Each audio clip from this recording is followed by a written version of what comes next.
Dr. Singhvi says, welcome to the real world. That this utopian idealism that you promised, this sting operation shows that it's easier to draw up that imagery than to deliver on that.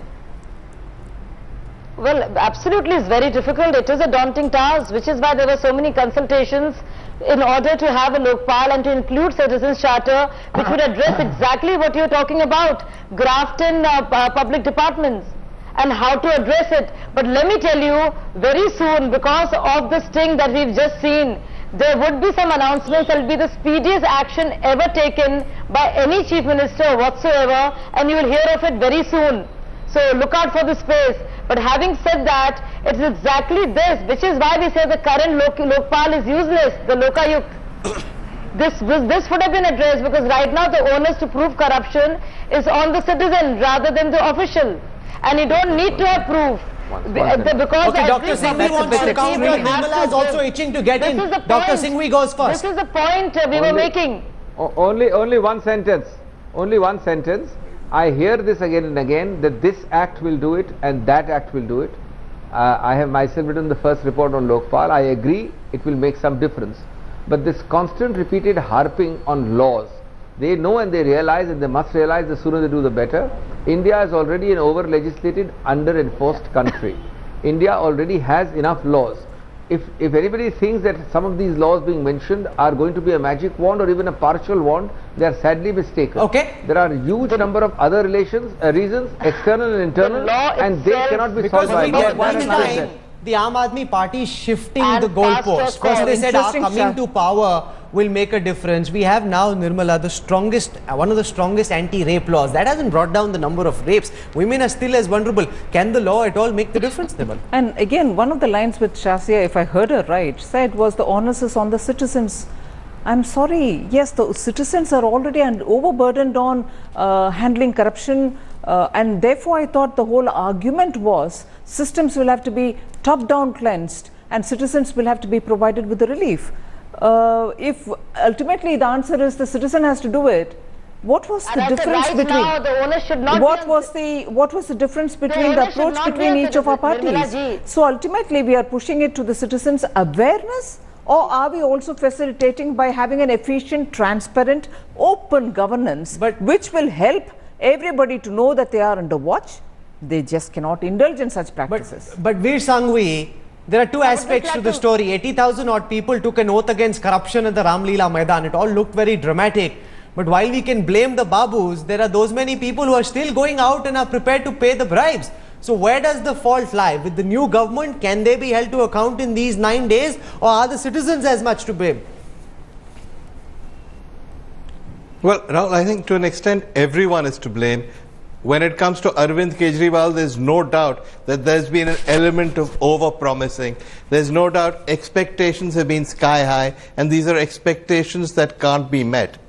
On the other hand, I mean, I agree with what Abhishek and Nirmala ji have said about laws. Laws are not the answer. It's how people react to laws. Are people frightened of the government? The only way in which you can fight corruption is if people in the government, in the administration, take Arvind Kejriwal seriously and say, look, things have changed. We must stop doing business as usual. The answer is no, they don't take him seriously. It's business as usual. And from Kejriwal's point of view and the Aam Aadmi's point of view, that is a huge, huge failure. No. And with respect to your third question, are we to blame as citizens? Yes, of course, to some extent we are to blame. But at the end of the day, we need electricity, we need water, we need to get a house registered. And if this is the only way in which we can do it, isn't it adding insult to injury to tell us now that it's our fault? But Shiv Vishwanathan, very clearly, the Babus caught on camera do not believe that things have changed in Delhi. They don't believe that Kejriwal is making any difference. They're not scared of him, and they couldn't care about who the chief minister is. They still want their hafta and their vasuli.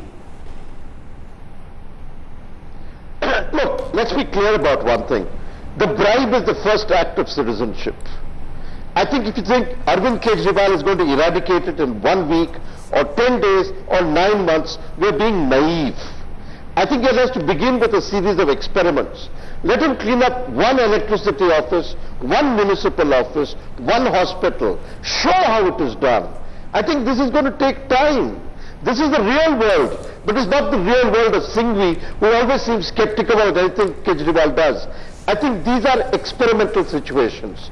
Kejriwal will need time, will need help, and I think we can pull it through. But if he thinks he's immediately going to cure the Delhi bureaucrat, he is living in a world which is unreal. But Shazia Ilmi, clearly having a new chief minister has made no difference to the attitude of Delhi's babus. They believe whether or not Kejriwal is around, there you see those images on our camera right now, the babu asking for cash. He's actually accepting the wad of currency which is being handed out to him. They don't believe that Kejriwal or the Aam Aadmi party riding on that broom are going to make any difference. The babus will only be scared if there is going to be conviction, if there is going to be a complaint, if there is going to be an FIR, and if there is going to be an arrest. There nothing else will scare the babus. Do we have the system to ensure that? It was the Lokpal bill and the Jan Lokpal bill rather, which would have ensured fast-track courts, a kind of a single window for citizens, where citizens could go and report corruption, because right now nothing like that exists. But if I were to make a complaint against the beat constable, I will have to go to the same SHO. So this is the whole idea. Okay, that's an important point. Point you raised earlier in terms of women and rape. You may have the laws, most stringent law, and the system may be in place, but for it to really get grounded, of that, absolutely, it takes time.